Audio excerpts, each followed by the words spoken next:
Continue our cerebral circulation from our second part.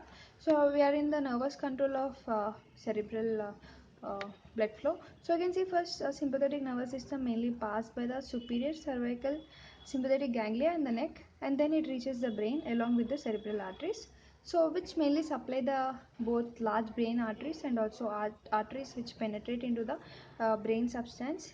So transection or like mild stimulation of sympathetic nervous system may cause a little change in cerebral blood flow because the blood flow is auto-regulated, because the blood flow auto-regulation can override the nervous effect. So what here they're saying is, if you just only giving a mild stimulation to sympathetic nervous system, it gives only little change in a cerebral blood vessel, because most of the blood vessels regulation in the blood flow regulation in cerebral is done by auto-regulation. So always auto-regulation is overriding the nervous effects.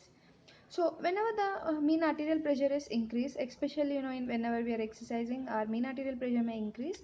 Then the sympathetic stimulation takes place, which leads to constriction of large and medium-sized brain arteries to prevent increase in blood pressure from reaching the smaller brain blood vessels. So this is important mainly in preventing the vascular hemorrhages into the brain. So here what happens is, because of this constriction of these arteries, it prevents the high blood pressure. Whenever the yeah, especially by constricting the large and medium sized brain arteries to prevent the increase in blood pressure from reaching smaller brain blood vessels. So this mechanism is very much important for especially vascular hemorrhages into the brain, that is for preventing the occurrence of cerebral stroke. Now let us check out the cerebral microcirculation. So always in microcirculation capillaries are involved. So the number of capillaries in brain is usually greatest where the metabolic needs are greatest, of course, because if more metabolic needs means it needs more oxygen, more blood supply. So even the capillaries are more over that high metabolic areas in the brain. So overall metabolic rate of gray matter where the neuronal cell bodies lie is about like 4 times as great as that of white matter. So the metabolic rate, in what they mean to say is the metabolic rate of gray matter, especially with the neuronal cell bodies, is 4 times higher when compared with the white matter. In white matter, the number of capillaries and rate of blood flow are also 4 times as great as in gray matter. So you can see here the number of capillaries and also the rate of blood flow are also like 4 times as great as in gray matter. So next here the capillaries are less leaky, means they have tight endothelial gap junctions. So they are supported all sides by glial cells with glial feet, which are projections from surrounding glial cells. So example, astroglial cells that mainly abut and also provide the physical support to prevent the overstretch of capillaries in the case of increasing capillary blood flow. So they are like supporting structures are also present around this so that they are less leaky to prevent. So whenever the capillary blood pressure is increased, these astroglial cells mainly are surrounding this blood vessel so that they provide support, and also they abut. Abut means they stop the flow of blood so that they are less leaky.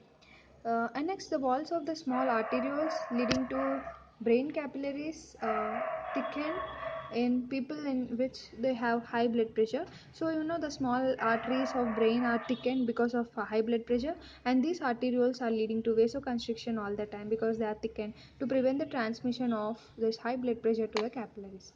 So actually what they mean to say, in small arteries which are mainly leading to the brain capillaries, they are very much thickened. So as they are thickened, especially in the people of high blood pressure, these vessels are always constricted to prevent this transmission of blood pressure now into capillaries, because now even these arterioles are damaged, but now even if the capillary is damaged, because of high blood pressure there may be some changes in a system of brain.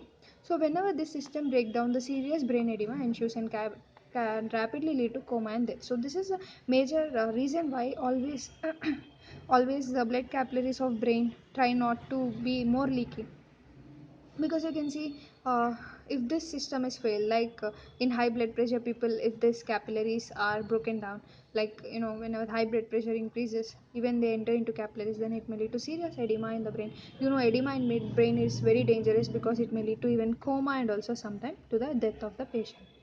And so you can see here, when cerebral blood vessel is blocked, the cerebral stroke may also occur, and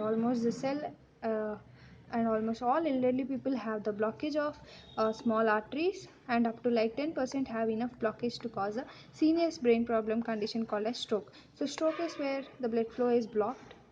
So as we already discussed, the people who are of older age also have chance of blocks in coronary arteries in heart. So in the same way, even older people also have a chance of stroke, which may occur in cerebral arteries. Like you can see, almost all elderly people have blockage of small arteries, and like up to 100 and up to 10% have enough blockage to cause serious complication conditions known as stroke. So most stroke occur due to the atherosclerotic plaque in which is delivering to the brain vessel. You know, the brain vessel which is delivering mainly to the major part of the brain, if that have atherosclerotic plaque, same it like a case of coronary artery, but here only the cerebral artery is the difference, that's it. So even here, if whenever any vessel blocks, then the blood flow decreases to that specific organ, then the blood supply decreases, and finally it may undergo to ischemia and even also hypoxic conditions, and finally leading to stroke. So increase in blood pressure make the vessel burst in some stroke patients. So especially in hemorrhage, whenever the hemorrhage occurs, compressing the local brain tissue and compromising the functions. So the neurological effects of stroke are mainly determined by the affected brain area, because the neurological effects may change according to the area where the brain is affected. So most stroke occur due to the atherosclerotic plaque, that is important. And increase in blood pressure make it burst, because whenever there is higher blood pressure, then edema take place, because high hydrostatic pressure will allow the fluid to come out from the capillaries. And next, the most common type of stroke is blockage of middle cerebral artery. So remember, the most common stroke why it occurs is because of blockage of middle cerebral artery, which mainly supplies the mid portion of the brain hemisphere. So middle cerebral artery blocked on left side, then the person become demented because of loss of function in Wernicke's speech compression area in left cerebral hemisphere, and can't speak because of loss of Broca motor area. Broca is actually related with speech. And for the word formation also, it is also lost, and loss of neuromotor functions of mainly left hemisphere cause the spastic paralysis of muscle on the opposite side. So whenever you can see here, neuromotor functions, they are lost on left side. If they are lost on left side, then the effects will be on opposite side, leading to spastic paralysis of muscle on opposite side of the body. So blockage of posterior cerebral artery cause infarction of occipital pole of hemisphere on the same side of the blockage, which causes the loss of vision in both eyes in half of retina on the same side as a stroke lesion. So on the same side here, what happens actually, by blockage of posterior cerebral artery on the same side where the lesion is formed, on the same side only the problem is also seen. But if the middle cerebral artery is blocked, then you will see the opposite side effect. So that is the difference you need to remember. If middle cerebral artery is blocked, then you will see the spastic paralysis on opposite side. But if posterior cerebral artery is blocked, then you will see on the same side, the problem also is seen on the same side.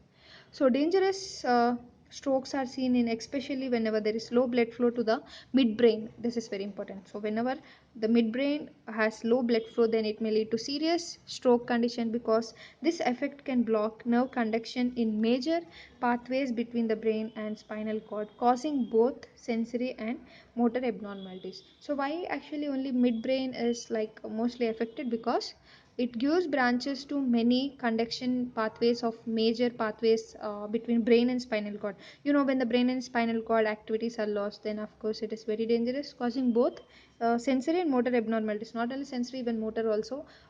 Motor system may also get abnormal. So this is our second part. Let us see our important diagrams from our textbook, and we can end this chapter.